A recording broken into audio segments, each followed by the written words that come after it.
Arrancamos. Anthony from the neighborhood en Latino Mixx. Dale play a tu bocina. Así mismo, señores, dele play a su bocina. Aquí estamos sábados a las 11 de la mañana. Here you go, guys. Saturday, 11 o'clock, we start our show. This is From the Neighborhood. Welcome to the show where you get to discover everything that's happening in different neighborhoods through the people that live there.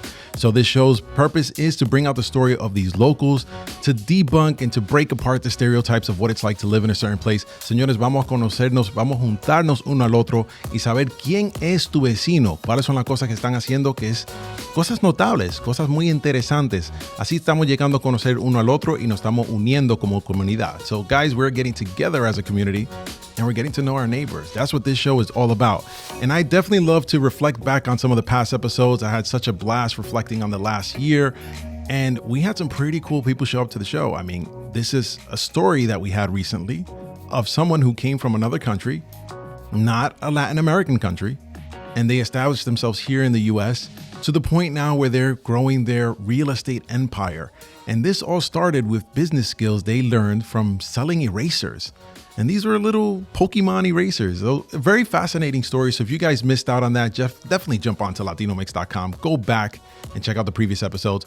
Anywhere you see here on the screen, if you're on the website or if you're downloaded the app, you can definitely go back and check out the previous episodes. So, señores, siempre hay historias que si uno no es latino, puede conectarse a ellas conociendo de que una persona no sea como tú, en tal vez apariencia o idioma, puede estar pasando por cosas muy similares y de eso tú puedes aprender. So guys, if we're here on the show and we're having such amazing stories, we're obviously meeting these people before that. And if you want to be a part of the show, well, it's very easy. Jump on anything that says From the Neighborhood and let me know. Reach out to me and tell me, hey, I've got a great story. Tengo una historia que quiero compartir. Quiero inspirar a las personas. Estoy haciendo algo muy notable y quiero que la gente los conozca. Reach out to me. It's From the Neighborhood, whether it's Instagram, Facebook, or la página de internet, From the Neighborhood. Very easy, guys. So if you have a business, and this is the big one, if you have a business and you want to connect with these people and let your voice be heard, Latino Mixx has got everything you need to get the advertising going. So go ahead and get your business known in these communities by reaching out to our team. We'll produce a package for you that's going to get your voice out there. So there's so much we're going to do. We got a great topic today. Let me just give you a little bit about it. Okay, I'm going to go back to my people. I've got a great Dominican woman who's on the show. She's going to talk to us about her story, the things that she's gone through. And a lot of it happens, as I said, in your own mind. It happens between your two ears and you start wondering, what could I be? ¿Qué puedo yo hacer con mi vida? Cuando tú tienes esa conversación con ti mismo y te sientes conectado a ti mismo, tú puedes transformar muchas cosas y la vida de otro. Pero hay que comenzar con uno mismo primero. Y a veces uno no sabe que tiene problemas. You don't know you have problems. You don't know you're going through challenges until you can take a step back and look back on them. So I've got an amazing guest who's going to talk to us all about that because she had a journey of her own that may very much well be yours. Because that's how we are. We're neighbors. We're living a similar life and we may not know it. We just got to look across the fence and say hello. And we got a crazy little thing going on here at this program. We've got obviously our little deck of cards we've been whipping out, asking that random question. And we also have some pretty cool segments. So let me just tell you about this segment that's coming up. So let me get a little sound effect in here if I can, please. Bam! And this segment right now is about home tips, and we're getting home tips from a pro. Now, when I talk about neighborhoods, we always say, how can we stay in the neighborhood? Or how can we own a piece of the neighborhood? Well, I've got this segment here that's sponsored, and so the information contained in this segment is obviously that which is paid for. Let's be honest, guys. This is going to be someone who's supporting the program. So Latino Mixx From the Neighborhood and its related brands and companies are not a real estate brokerage. We ask that you contact the real estate agent that's going to be mentioned in this sponsored portion for more information. And any information that they provide is deemed accurate. However, it cannot be guaranteed and must be independently verified. So we ask you guys to do that whenever you guys reach your professional. And this segment is sponsored by Travis Bowens. The NMLS number is 11634, and he's with the Bowens Mortgage team over at Homebridge, and their NMLS number is 1563740. He's a branch manager, mortgage loan originator, and he is very knowledgeable in the areas of the mortgage industry, including the sales and operations and management of real estate. So he understands how to build mortgage solutions that are perfect for each buyer's needs. So, señores, ya estamos hablando de que este segmento es patronizado. Busque la información que se contacta con su profesional Y asegúrese de que ustedes se conecten con ellos porque ellos están apoyando nuestro programa y nos está trayendo mucha información que es muy valiosa. Y si se quiere comunicar con Travis, who's sponsoring this program, he can be reached at 845-656-1718. 845-656-1718. Y ese es travis.bowens@homebridge.com. Travis.bowens, Bowens, @homebridge.com. So let's welcome who's here. On behalf of Travis, I've got Danielle Ifres. How are you? How are you, Anthony? It's great to be back on the show. How's everything going? Good. I had you here on the show one time. It was, a year ago now? Yeah, was it that long ago? I can't even believe it. The time is flying by. Well, I brought you back because you're a real estate professional. And then, obviously, Travis, and he sponsored this segment. And yes. I want people to know how they can remain in a neighborhood, purchasing a home. What are some of the things that they need to do right off the bat to make sure they're in the right place? Well, the first thing, as I always say, is to contact the lender. You want to contact Travis, find out, get your pre-approval, ask some questions, find out how many, if you're a first-time home buyer, if there's any programs that there are for you, what kind of funds you need. Just go over the fundamentals. And then the next step would be to contact your realtor and get out there, start getting started and looking on some properties. Sounds like they should be reaching to somebody like you. So why don't you just plug yourself in right there? So I can be reached at 646-468-2169, or you can find me on Instagram at Danielle Ifres Real Estate. Now, I know you're simple. like half Dominican, so can you say that in Spanish? No, I cannot. Señores, se pueden comunicar con ella, and we're going to do this together. 646. What's the other part in English? I'm going to translate as you say it. 646-468. 468? 21. 69. There you know it. I know. It's not my... Well, a lot of fun here having Danielle. She was on the program before, and thank you for the tips. So, consiguiendo la preaprobación es muy importante, señores. Estamos hablando de que ya usted sabe dónde estás parado con respecto a su compra de casa. Y ahí puede ir a hablar con una persona y asesorarse con el inventario y las propiedades que están en el mercado. I know you totally understood what I said. I do, yeah. So, guys, thank you so much. And this has been a segment which is sponsored by Travis Bowens of the Homebridge Mortgage Team. So make sure to reach out to them. And with that, folks, I want to get you guys excited. It's a Saturday morning. So we're going to jump off to our song. And since we're in the neighborhood, well, guess what? We're also in this planet. So I'm going to jump off with Planet Rock from my man African Bambaataa. Let's go. De regreso con Anthony from the Neighborhood. Y así estamos, señores, aquí de regreso al programa y ya ustedes acabaron de tener unos tips de cómo puede conseguirse su casa si está buscando quedarse en el vecindario o mudarse a otro vecindario y ser dueño, right? This is very interesting stuff. So we just came away from having those tips. Great show introduction. And as you remember, I spoke about somebody being on my program and this being a person that has a very, very interesting story. Now, I don't want to further delay it. I want to introduce them right away. So over here to my right, if we can get the camera and the applaud queued up, I've got Kenia Nunez. I'm so sorry. I jumbled my notes again. Kenia Nunez, I'm so sorry for that bad introduction. You have a remarkable story. Dominicana como yo, like we are, right. Compatriotas. Yeah. This is a great, great opportunity for us to be here together to share the story because I think that what you're going to touch on today, people have not really come across or been very open about it. And they kind of just rush through life on like, hey, I've got to get things done. So let's start off with your story when did Kenia Nunez open her eyes? Like, where was she?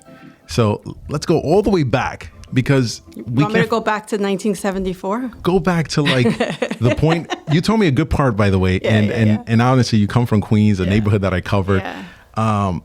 Tell me where you opened your eyes, where it all started. So I was born actually in Manhattan. I was born in Washington Heights, actually Broome Street. I take that back. And then my family moved to Corona, and we were there probably until I was 15, and then Jackson Heights. So that's been my whole area.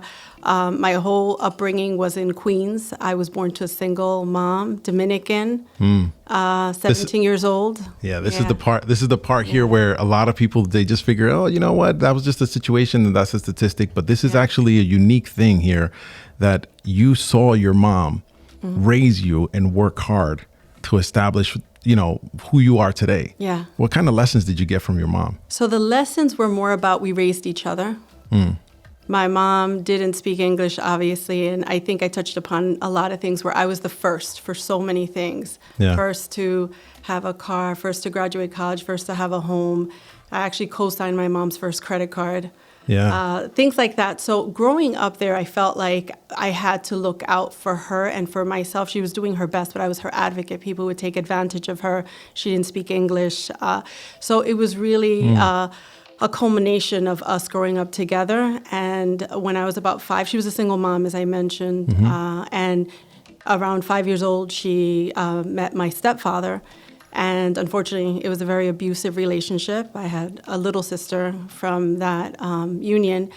And I grew up pretty much in violence from that point until I left home. Tough thing, right? Like when you're at home and you're saying to yourself, hey, I just want to be a kid. Yeah. I want to have a kid's life. And a lot of the story of the immigrant is like you have to grow up a lot quicker. Yeah. So, señores, estamos hablando de la historia de cuando ella estuvo aquí, nació aquí en la ciudad y su madre dominicana la crió sola. Y aparte de eso, ellos se criaron uno al otro. Aprendieron uno del otro. Yeah. How to be a mom. Yeah.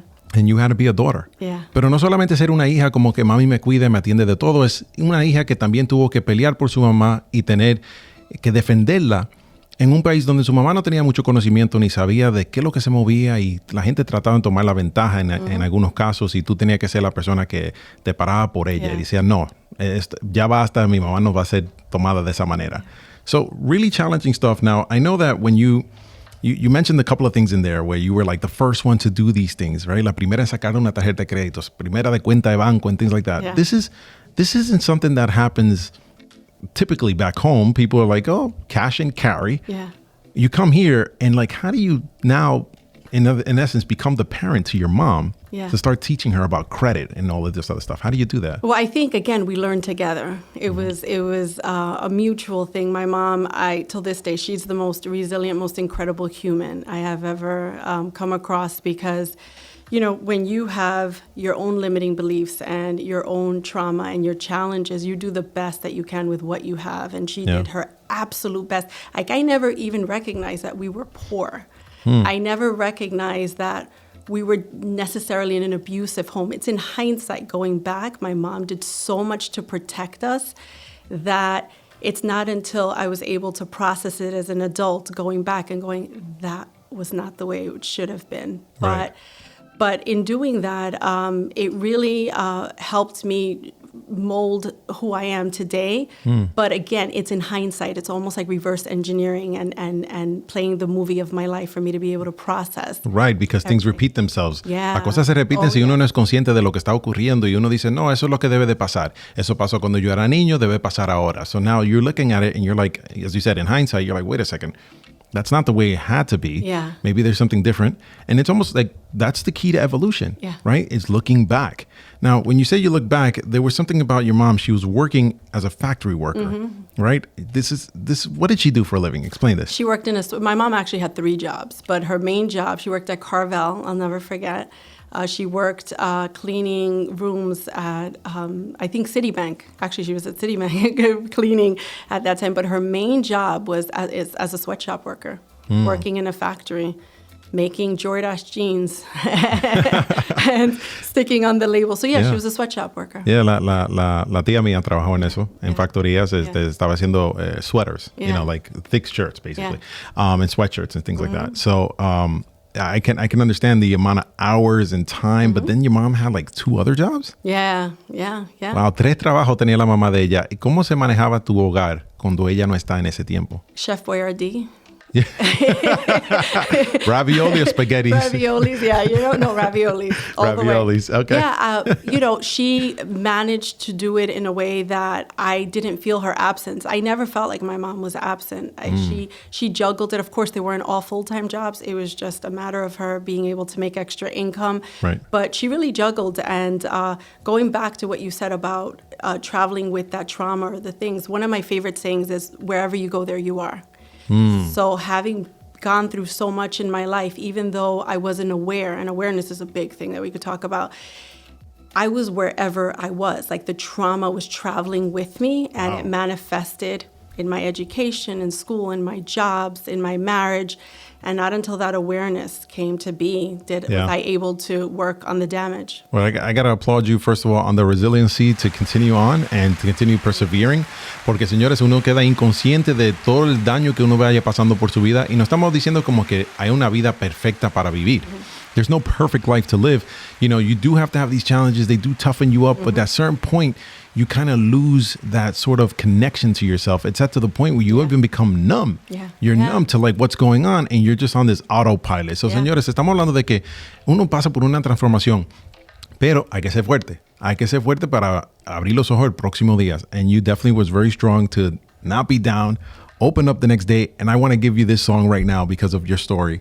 And this is the song here, which came out not too long ago, but it goes perfectly with you, especially having the perseverance. I'm going to go with a song here. It's David Guetta, Titanium. Let's go. De regreso con Anthony from the Neighborhood.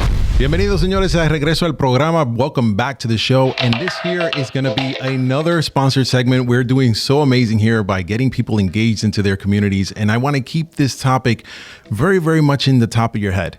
We're talking to someone who's had challenges. We're talking to someone who's passed these challenges and has had the perseverance to move on and establish some pretty big things. So, señores, no quiero que ustedes se vayan a decir, bueno, tanta cosa patronizada, no sé lo que me están hablando. Señores, estamos hablando de una persona que ha podido lograr cosas muy impresionantes. Y yo quiero que ustedes entiendan de que todo el mundo está pasando por esto. Todo el mundo puede ser que lo pasen por esto y están gritando y lloran y se expresan y hay otros que no. So, hay que hacerle la pregunta a su vecino, ¿cómo te estás sintiendo? Eso es lo que hay que hacer. So, mientras que nosotros estamos aquí, también llegamos a conocer a muchas personas y yo quiero que ustedes vayan a explorar y conocer a otras personas. Y la manera que la gente lo hacen es buscando en diferentes vecindarios. So, guys, I'm going to give you the invitation to explore neighborhoods in this new segment here. And let me get my little scratch off right there. This new segment, here it goes. DJ, what's up? There we go.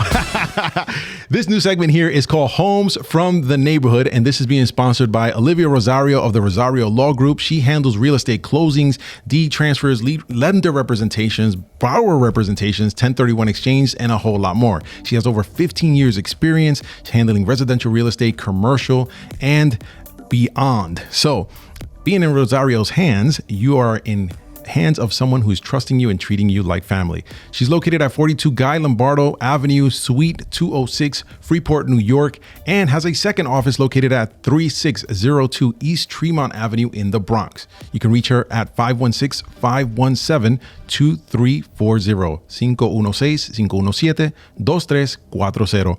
Y si le manda un email, es rosariolaw@gmail.com. Rosario Law ny@gmail.com. Ya usted sabe, señores, ella es una abogada en bienes raíces que nos está patronizando este segmento y este segmento tiene información que es patronizada. Entonces, la marca de Latino Mixx y From the Neighborhood no somos el agente de real estate. Usted tiene que comunicarse con ellos para saber más información sobre las propiedades. So reach out to that real estate agent regarding more information on these properties. So where are we going? Well, this first home here is listed in Douglaston. It's a co-op for $288,000. It's a 3-bedroom, 1-bath, listed by Helen Keat of Keller Williams Realty Landmark. You can call her at 718-475-2700. She says it's in moving condition, immaculate, so go check that out. And if you're going to East Elmhurst, check out 2509 87th Street. That's for $818,000. It's a multi-family house, 3-bedroom, 2-bath.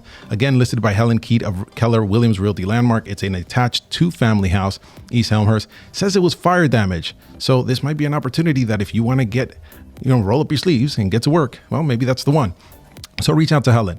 Also at 5828 Lawrence Street in Flushing, New York for $975 is a single family, 3-bedroom, 2-bath, listed by Helen Keat at Keller Williams Realty Landmark. That's an attached 2-family brick colonial. It's got some pretty cool features, so go ahead and check it out. Call her at 718-475-2700. And then we go off lastly to 4556 171st Place in Flushing, New York for $1.280. So $1,280,000. It's a multifamily 5-bedroom, 2-bath, also listed by Helen from Keller Williams Realty Landmark, 718-475-2700. So go ahead and check that out. And this segment was brought to you by the Rosario Law Group and Olivia Rosario. She is our sponsor, so you can contact her for all your real estate legal needs at 516-517-2340. Para todas sus cosas en bienes raíces. Si tiene alguna pregunta, llame al abogado Olivia Rosario Law Group, 516-517-2340. Y ahora regresamos a nuestro programa con nuestra invitada aquí, Kenia Nunez. ¿Cómo estás? Very good. Thank you. Muy bien. Gracias.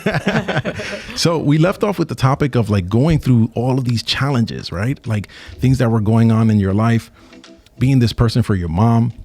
And like, how do you go ahead and continue to like live this life and say, yeah, it was okay, abusive household, challenges, loss of some childhood, joys. How do you come out to be a normal adult? Well, the thing is, again, going back to awareness, if you don't have it, you don't understand that it was dysfunctional. It's just everybody in the hood lived the same life. Yeah. So there was no dysfunction. It just was. Yeah. And that awareness didn't come to me until after I got married. But again, everything is in reverse. I think I woke up I know I woke up when I was 40. So, Oye, eso, hold on one second. Despertó al tener los 40 años. Señores, no es muy tarde para uno darse cuenta de que tal vez está viviendo la manera de que no debe. Ella dice que todo el mundo en el vecindario vivía así. Everybody lived that way in the hood. This was just a way of being. Yeah. But you're like 40 years old. Yeah. Something goes off. What happened? Something goes off for sure. But in the process of that, there was a lot that went through it where in hindsight, I can go back and say, I definitely was not a healthy adult, where I felt that I emasculated my husband in so many ways, being in my marriage, going back and playing that tape. So what ended up, that light bulb wasn't just a switch, but it kind of was, where my husband was 38 years old at the time and was diagnosed with cancer. And at this point, you're a successful adult. Usted tiene una carrera, no está trabajando en factoría, no está trabajando 3 trabajos. Right. Tiene un trabajo y ya tiene varios años en él. So, y ha cumplido lo que tu mamá quería que tú cumplieras. So she did what her mom wanted. You went to school. Yeah. You got a job. You're not at the factory. You're not doing 3 jobs. Yeah. And you're still not feeling like you're fulfilled. Right. Like 40 years old or 38 comes around and this life event happens. Yeah, and I'll back it up because the funny story I always like to share is my mom's dream for me was she always said it to me in Spanish, yo quiero que trabajes con papeles en una oficina haciendo copias. And I was like, you could say that if you want. Yeah, her mom wanted her to work with papers. And then we're not talking working papers. We're talking about, at an office, white collar work, right? Basically like, not manual, hard labor. So la mamá de ella quiso que ella no trabajara trabajos laborales, que cogiera la espalda, te hiciera daños en las manos. Papeles en la oficina. Papeles. And the bar was set so low because that's all my mom could see. Like, just make copies in an office and that's success. So the bar was super low for me. So, but I didn't know that. So I did become the best darn paper pusher on the planet. I was making 6 figures within maybe a few years into my career. And I was always working for top level executives, top advertising agencies, financial companies. So I did what my mom wanted me to do. So I became a professional admin. And there's nothing wrong with that. Yeah. But I also didn't realize that I was a caged songbird. And that happened, that awareness was when I was 39 years old. My husband was diagnosed with cancer. I had 3 kids. At that time, there were 4, 8, and 11. My 11-year-old is on the spectrum, so I always fought really hard for him. So I was always running on empty. So just to go back when you said I was successful, I never felt successful in my head. Right. I always felt that I was less than, that I wasn't worthy. Right, you're still not 40 years old, so the switch never went off. No, at this point, you're still working like, hey, I just want to make mom proud. Yeah. I just got things to do. Yeah, well, I'm done making my mom proud. Now I've moved on. I'm an adult. I'm just trying to raise these people. Yeah. And not in a healthy relationship with my husband, but he was an amazing human. But I just didn't know how to be present in my marriage. And wow. I was in such a dark place at any given point that I used to pray. I never prayed for good. I would pray to die. And those were my prayers. Wow, señores, si ustedes no están al día de lo que ella está diciendo que estaba rezando para morir. Se sentía tan deprimida. Se está ganando más de $100,000 en su trabajo. Ha hecho lo que la mamá ha querido que ella hiciera. Tiene una familia y todavía no se siente satisfecha. No entiende por qué se siente tan vacía y no sabe por qué es que ella tiene hasta actitud contra su esposo, quien ella dice que fue un esposo muy, ideal. Uh-huh. Pero ella se sentía como quiera, se rebelaba contra él. And this is hard because you're like, everybody's good around me, and got the house. Yeah, I've got the house and everything. I'm living on the island. It's just like, everybody's like, what's the problem? So I couldn't even express that to anyone because people are like, what is the problem? There's an enemy you can't see. Yeah. And there's an enemy that they can't see. Yeah. So at this point, it's like you're in this constant combat. Yeah. And it's like you can't find the answer through anyone else. So what happens at this age, 38 years old, right at the brink of 40, where you get this wake up? What happened between 38 and 40? Yeah, so at this point, I have to say, there was a lot of challenges in my marriage, but 6 months before he was diagnosed, just a light bulb started going off with me where I'm like, something has to change. I have to make a shift. And it was the greatest blessing because we had like a 6-month period where we were like dating high school kids, madly in love. And then he got cancer. So that, it was very fast moving. It was stage 4 cancer within a few months. And in trying to save his life, I did so much work in mind, body, spirit that I want to say that in trying to save his life, I literally saved my own. Wow. So, señores, esto estamos hablando de que uno tiene que estar chequeándose, buscando entre sí mismo, porque a veces las cosas afuera pasan que te hace reflexionar. So, si tú no lo vas a hacer, te vamos a obligar de una manera bajo las circunstancias que ocurren en tu vida. Y el marido de ella le dio cáncer. So I think the lesson here is you just got to go back and really, really just check yourself. Just really understand, because guess what? If you don't check yourself, you're going to wreck yourself. Yeah. I'm going to leave you with that song from Ice Cube. I'll see you soon. De regreso con Anthony from the Neighborhood. Bueno, señores, espero que les estén encantando el tema y están aprendiendo mucho, porque este es el programa donde uno se siente que va a progresar. Uno se siente la unidad entre la gente y se siente el amor y el calor de la persona que está al lado de uno. And you just start looking at life from a very different perspective. That's what From the Neighborhood is about, is bringing you back to the community that maybe we should be focusing on, right? Because there's so much stuff that's out there. I mean, just jump on Instagram. You're going to see there's something jumping at you every minute, and it gets even faster on TikTok. So when you talk to somebody face to face, you start connecting on a whole nother level. And I got in front of me Kenia Nunez, who has been talking to me face to face, and the story has been very impactful. Now we're going into the story about your husband. Yeah. He's diagnosed. He's diagnosed. Cancer is very fast moving at this point. As I mentioned, my kids are very young. I'm overwhelmed. I'm working 10, 11 hours a day. And there was a point that the doctor said, don't worry about it. Don't stress it. I kept, Googling and looking up stuff. I'm like, we have to approach this from a nutrition level. We have to get him the right, foods and vitamins and really creating a holistic plan. And I'll never forget the oncologist was like, can you please stop researching? Like, you're not a doctor. Stop driving yourself crazy. He's going to be fine. He's 39 years old. He's good. And that same doctor sat us down 4 months later and was like, there's nothing we can do. This is it. Wow. Now, your life then goes on a whole nother path at this point, right? Yeah. You have 3 children. Yeah. One of them's on the spectrum. Yep. You're doing your job. What did you do? Did you quit your job? How did you adapt now with his absence? Yeah, I had the most amazing boss. I'm forever grateful for her. She recognized that so at this point I was not making 6 figures. I was making a little bit less. And she put me in a position where I literally got to raise $20,000 overnight. And she gave me a promotion, and she said, you're going to need this because you're going to have to take a leave. I see what's happening. And I was just like, wait, am I not doing a good job? She's like, no, I just gave you a raise. Like, you're good. And it ended up when he got so sick, she actually called HR in and said, this is her last day. She has to take a leave of absence. And she called it. Wow. He lived another 6 months. Wow. Well, yo me alegro de que te haya encontrado una persona, una persona, tu jefe, o sea, tu supervisor que te apoyó. Like, this is very difficult. Like, she's talking about having to leave her job. Now, you get a raise, but you still feel like you're not doing good enough. So now this is really kind of like that self-diagnosis of like, wait a second, I've been extracting myself from the conversation the entire time. But now you go on to like do some pretty phenomenal things. Yeah. You remarry. Yeah. Life continues, right? It doesn't stop there. And I'm saying this because of what's on the desk right there, right? You end up releasing some pretty fascinating pieces of writing. Let's talk about that, and let's talk about where you are now and how you're being somebody for almost everybody, because you're a resource. Let's talk about that. Thank you so much. So I wrote a memoir of my first 5 months of widowhood. So he passed away in 2013, and the world wasn't what it is now. Everybody understands a level of holistic living. Back then, it was so new that I was like on an island by myself trying to figure out mind, body, spirit, piecing things together.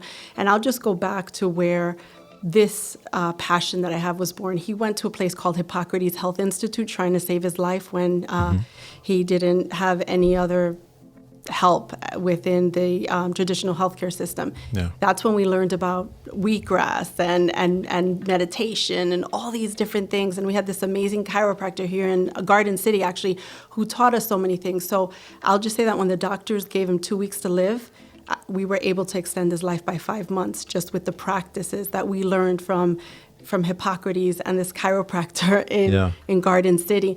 So the first sentence of my memoir is in his death. By way of his death, he gave me life. So are we talking about like his death was an example of how fragile, how delicate life is, and maybe changing the pace of how you were living your life? Was it that something like that? And then some, and how we should live. Because in the very practices that we used to try to save his life were the ones that saved my own. And that's how I became the strongest. I was at his funeral. I wore 6-inch heels.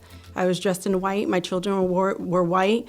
And we had a celebration of life. It was truly like, I had someone come up to me and I was like, I hope you don't get offended, but that was the most beautiful and fun funeral I've ever been to. And I got it. I was like, that's what it's, but I did the work. And the one thing I do want to talk about is I want to put a name to the work. So there's something called ACEs. It's Adverse Childhood Experiences, and it's a scale. It used to be 1 to 10. Now racism and other things have been added to it. So I think the list is 15.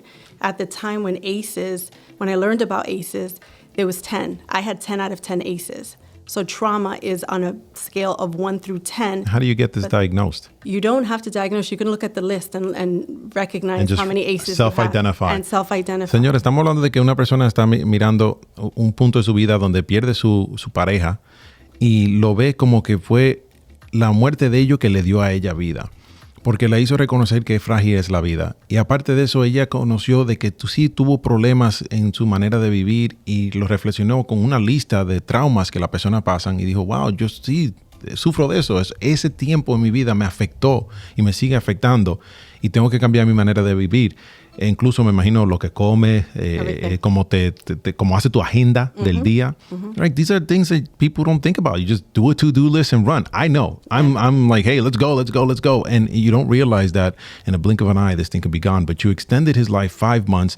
And then you go on from, obviously his passing to celebrating the death. But now you're celebrating your life. Yeah. And it's just like, it's like a blossoming of another flower, right? Yeah, I merged into this field so I still had my job, and this is where I ended up quitting my job. I told my boss, I'm leaving. I want to teach what I learned and live my purpose. And she laughed at me. She was like, what are you doing? Don't quit. You're making all this money and I let you work from home. And, nobody was allowed to work from home at that point. We're talking 2014. This is pre-pandemic, right? Right. And so she recommended that I see a professional. So I went to a psychiatrist.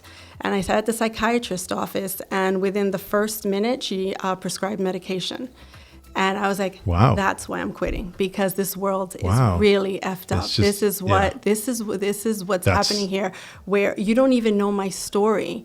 And I'm sad and I may be depressed, but but that's logical. I lost a spouse. So I did a test 30 days later. I went back and I said, I still feel like anxious or whatever. So she upped the dosage. And that's when I called. I never took the medication, by the way. It was just my social experiment. Right. And then I called my boss and I was like, I'm quitting. I got to teach what I learned in crisis. And just to fast forward to that, I started coaching women on Facebook. And big mistake, because I didn't know how to run a business, but I had life insurance. I exhausted all of it. Teaching Señores, people. Ella tomó su propia medicina. You did take a medicine. You took a medicine of your own trauma and said, you know what? I see people going through an assembly line. They're just getting a prescription. So le están dando una receta. Toma esa pastilla. Usted tiene un problema. Ella dice, no. Yo ya me tomé la medicina y ya vi el otro lado de la vida. Y le voy a pasar ese mensaje a otros. So you get on Facebook, se entra a Facebook, comienza a crear grupos, comunidad. And now you get on Facebook, you start getting this people listening. Yeah. And they're connecting with this problem too. Now, does that lead to what's on the table? It does. A principal saw my work and he was like, whatever you're doing on Facebook, come do it at my school. And I had never taught students. I had 3 of my own, but I didn't. And when I went in, it was the line of fire. It was not just any student from a high school. These were all suspension high school students. They were all removed from their home school. Maybe they had ACEs markings, right? Like, look at you. Yes, they had their ACEs. That's where I learned about ACEs. Yeah. Because I'm saying, the principal coached you had me. the toughest bunch. He had to teach me about being trauma-informed, culturally responsive teachings. And I was with pretty much sometimes men, because these guys were sometimes 20, 21 years old, and they all had litigation cases. I never wanted to know what they did. And I went in and started teaching them about leadership, entrepreneurship, yoga. I was amazing at my work. I just didn't know how to run a business. And did you ever study education? Did you study to be a teacher? No. No, no estudió para ser maestra, no estudió para dar educación. Simplemente, como le digo, tomó esta medicina y vio otro tipo de luz, vio la vida en otra luz. Y ahora está con niños, o sea, muchos de ellos varones, me imagino que hembras, pero que han cometido delitos, han tenido casos en cortes, tienen mucho trauma y ella lo está ayudando a ellos a pasar, porque cuando creó esta comunidad en Facebook fue descubrida por un principal, right? So that somebody who's a school administrator discovers her and says, hey, our school needs this. This is what you're doing. 8 schools. 8 schools? Yeah, he ran 8 schools. I thought you said a school. So it's 8. 8 El número 8. So 8 escuelas necesitaron ese tipo de servicio. And then talk to me about how do we get to this book? So we can get to it through my page, which is KeniaNunez.com. And you can find me on Instagram at Kenia Nunez Leon. And you decided to write the book from the school work, or from just like, hey, let me put everything together that I'm doing on Facebook. I'm constantly having this conversation. This could be a chapter. So no, I wrote this book because my daughter went through a challenging time. She was 13 years old. And here I am teaching other people. And I was like, I'm a fraud. I'm helping everybody else and I can't help my kids. And I was broken with that. And I felt like I didn't feel authentic in any way. I'm like, this is where I have to do my work. So I said, what can I do? What body of work? If I die tomorrow, what legacy can I leave for my kids? Yeah. And that's where this book was born. So it's an acronym. Which one of them? So this is Savvy Gems. This is actually an acronym, and the acronym represents everything I did to probably 6 or the 7 letters of the letters represents everything I did to extend her father's life. So I use the same premise that I did to help him extend his life that I did to help myself. I'm like, it's everything everybody else is saying out there, sleep, an alkaline diet, Tu propia terapia is in the book. O sea, la terapia tuya, la terapia que te ayudó, la pusiste entre el libro. It's like literally your experience. Yeah. And Savvy, you said it's an acronym. It's an acronym. So this particular acronym I wrote it for young girls. The acronym changes depending on who I'm teaching, but I'll go through it real quick. For young girls, it's sleep, the importance of it, because these kids aren't sleeping. You can't heal. An alkaline diet, which means you are what you eat. Okay. Validation, which is your relationships, how you honor them, respect them, and keep them, at the front line, right, of all this mess of social media taking so much of my time. The V has changed. So I'll talk to you about the present V as visualization. You have to be able to see your future. If you don't see your future, you're going to remain either stuck in the past or anxious about it. Why is you? It's a study of yourself, and that's where I go into ACEs. Do you have ACEs? What do we have to do? And then that trickles to the G, which is just guidance. If you have ACEs, you need a therapist, you may need guides, you may need what kind of mentors, right? It's really assessing. Wow. E is exercise, M is meditation, and S is, for the girls, it's sisterhood.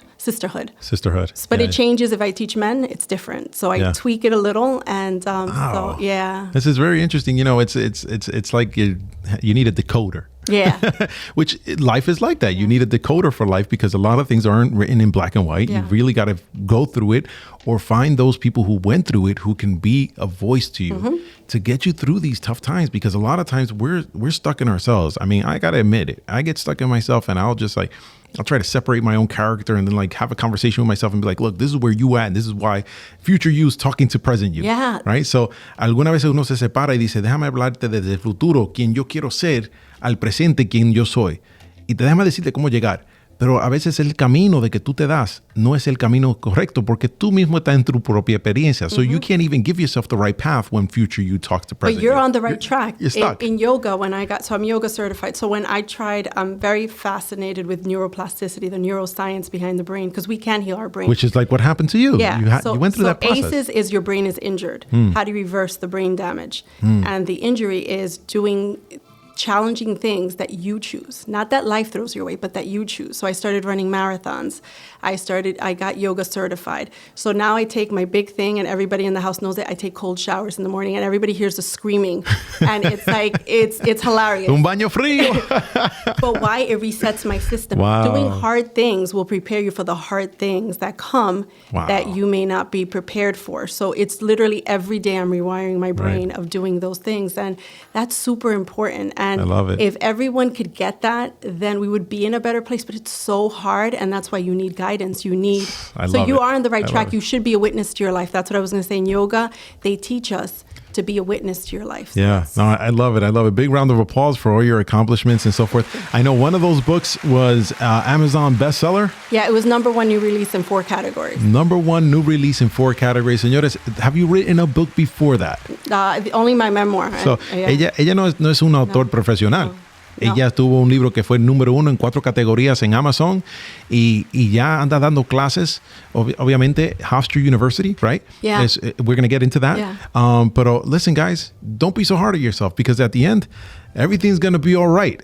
And I'm going to go to a quick break with Naughty by Nature. De regreso con Anthony from the Neighborhood. That's right. Everything is going to be all right. And here we are with Kenia Nunez. And we've been talking for so many things. I mean, it's like so many different aspects of life. Tantos puntos de la vida donde... O sea, eso es la vida. Yeah. Estamos vivos. Hay personas que tienen 10 años y han vivido la vida 10 veces. Y hay personas de 50 años que nunca han vivido un día. So we are talking about a very colorful life. Congratulations on the books. Thank you. Once again, why don't you give a quick shout out where people can find them? Sure. Savvy Gems. It's available on Amazon. That's probably the best place to get it. So Amazon. Hold it up to the camera so sure. you can see it. We've got video in the room. So it's Savvy Gems. There we go. And Surrendering is my memoir, which I thought I wrote for widows, but it's married women who love it. Oh, so, wow. Yeah, Surrendering. Cool. When pain is transformed into extraordinary blessing. I'm glad you brought those out. Now we know where to find your books, but where do we find you? You're with Hofstra University. Yes. Tell me what's happening over there. So Hofstra, how I ended up at Hofstra, I think that's a really cool story. So again, I was exhausting my life insurance, making good money out there, but it was as quickly as it came in, it was going because I was giving away books for free. I didn't know what I was doing. And I ended up at a competition at Hofstra. They were having a healthcare challenge, and it was $75,000 prize. And I'm like, I need that because if not, we're going to be in the streets. So I entered that competition, and in the middle of the competition, a position for Assistant Dean of Entrepreneurship opened up. Yeah. The limiting beliefs were crushed. I had worked on that so much, and I was like, that's me, that's my job. That's my current husband now. He was my best friend. He been my best friend forever. And I remember calling him, and I'm like, this job is mine. It's my name is on. That's my job. Like I declared it. I manifested. I'm like, we got this. And here I am. I went from being an entrepreneur, which I still am, crossing over to the other side and teaching people what I learned in the School of Hard Knocks, but also now from the university standpoint on how to take your ideas and turn them into a business. So what's available to people at Hofstra University that they can go ahead and benefit, just like you did? You entered the system, the program. Yeah. What can they do? So I'll give the website. It's hofstra.edu/entrepreneurship. But the program that I run is a 10-week entrepreneurship program. It's open to everyone. You could be at the ideation stage. You don't have to have a business. You could just have an idea, have no idea, but going, I need a shift in life. And we take you through a 10-week program, 60 hours of technical assistance, everything from digital marketing. We bring in experts in legal, accounting, and then at the end we have a really fun pitch competition, and it's sponsored, so there's $11,000 in prizes. And and so the first prize is $5,000, $3,500, and $2,500. Actually, it was $11,000. Yeah, $3,500 and $2,500. So people walk away with money. Well, they got 10 weeks and 60 hours of lessons. So, señores, son mucho tiempo que uno va a estar con expertos aprendiendo y no tiene que tener ni el negocio, solamente la idea. How do people register? So they register through the Hofstra, through the website, or my email. It's Kenia, Kenia.Nunez, Nunez, at hofstra.edu. I should mention we have a few scholarships available. The program is $550. It's very inexpensive because for 10 weeks? For 10 weeks, 60 hours. It comes out to $8 a week, and in addition, $8 per hour. Wow. And that's because it's partly funded by New York State. Señores, págale a una persona $8 por hora para que te vayan a educar y te vayan a poner en el ambiente para que tú puedas lanzar tu negocio, sea que sea una idea o te vea un negocio ahora en este momento que lo quiere hacer crecer. I've got a question for you. We've got a little segment here, and can I get my remix real quick? I'm scared. This is a little box here that I pop out, and after we get such a deep conversation, en conversaciones tan profundas, yo saco una cajita, and I don't know the card that's going to come out, but okay, this sounds pretty good. They're all sweet questions, though. Okay. But here's a question for you from the magic box. Mm-hmm. And the question is, what makes you feel proud of yourself? Going back to what I shared probably during a break is that my family is my first ministry. When I know I'm doing great work, but I know that I see my family applying what I teach or learning the things that I wish I knew then that I know now, that's my proudest moment. And my one daughter ran the New York City Marathon this year. She's 18 years old. Wow, aplauso. And she also had never competed in a pageant. And when I talk about neuroplasticity and rewiring your brain and doing things that you don't think you can do, she went into a pageant with no competition, and now she's Miss Long Island teen. Miss Long Island, wow, another round of applause. Wow. So, señores, muchas cosas de que tú te debes sentir orgullosa. Yo quiero darte muchas las gracias de que tú has venido a este programa. Yo aprendí mucho de ti. Thank you. I think I really want to continue this conversation. Yes, I think I need to sign up for a 10-week, Kenia Nunez camp. You need to do Hofstra events. What are you talking about? This has been phenomenal, and it's transformational. And I think that everybody at one point in their life goes through a transformation, and sometimes they're subtle and we don't notice, but sometimes they're impactful. Like, and to the point where you're like, I don't see this person the same way I saw them before. Or like what happened to me in high school. I went into the junior year and everybody said, when did you come to this school? I was like, I've been here. Yeah. They're like, oh, well, you're kind of cute. I don't really know. I was like, come on, man. Maybe I was shorter back then, and in junior year I just blew up. But these are the transformational things that go through, stages that go in life. And I think that this is very important that people hear it. I'm so glad you're from the neighborhood, and you came out to talk about this, and people have a way to reach you. So any last words of inspiration you could give to someone that is listening, están escuchando, están diciendo, wow, yo estoy en ese punto de mi vida ahora. ¿Dónde está la luz? Like, what door do I open to see that light? Yeah. What kind of advice could you give them? So first, I want to say that it's so important not to do things alone and to find the people that can support you through it. But it's work that it's never ending. I'm still working on my ACEs. I'm still working on my own. But the important thing is choose something that brings you joy. For me, it started with fitness. It didn't bring me joy, but I knew that moving my physical body would allow other things to, the pathway to open up, because when you move your body, you raise your vibration. When you raise your vibration, you can allow for other things to come in and be able to receive.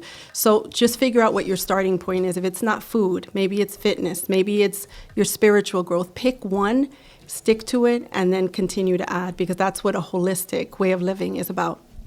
Interesting, very interesting. So, señores, darle la gracias a Kenia Nunez por estar aquí en el programa, y yo aquí le quiero dejar con las palabras que mis observaciones y 2 o 3 palabras que yo vi sobre, lo que yo puedo compartir contigo, lo que yo entendí, lo que yo sentí en esas conversaciones.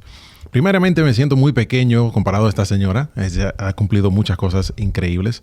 Pienso que es una persona muy admirable, y si ustedes tienen la oportunidad de ir al Hofstra, vaya ya, pase todas esas estatuas de bronce que están por ahí, todos esos cuadros viejos donde no le habla el viejo que está pintado, y hable con ella.